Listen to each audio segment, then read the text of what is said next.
In this lesson, we're going to look at Newton's second law. Now, we know Newton's first law said that an object resists acceleration. That is, it takes an unbalanced force to cause an object to accelerate.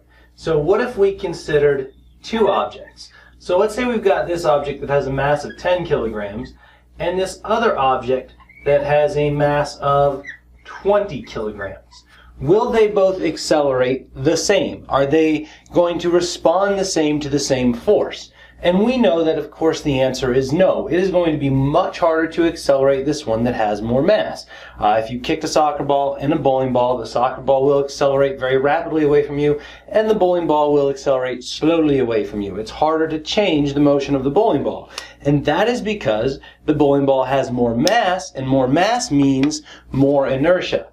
Okay? And in fact, that's what mass measures. We've said before that mass measures the amount of matter in an object, which is true, but mass also measures inertia.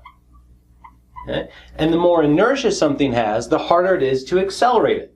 Okay? More inertia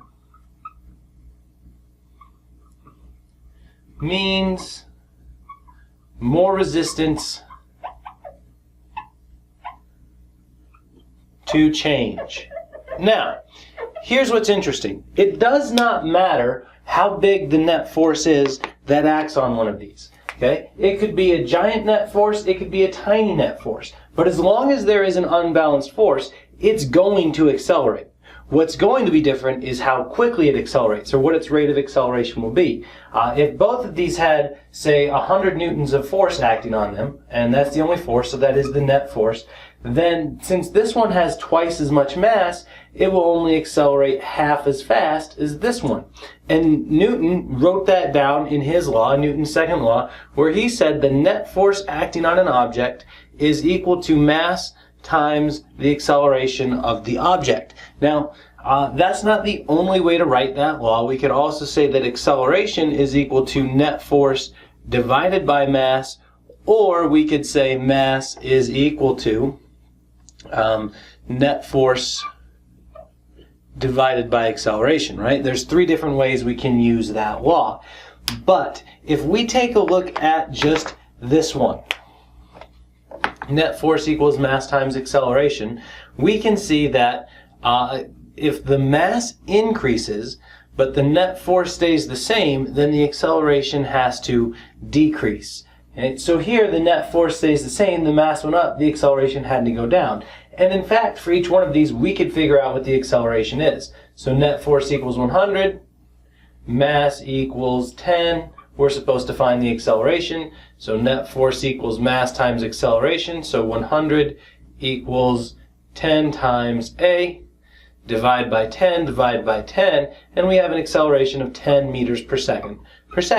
So this smaller object will accelerate at 10 meters per second when 100 Newton force is applied to it.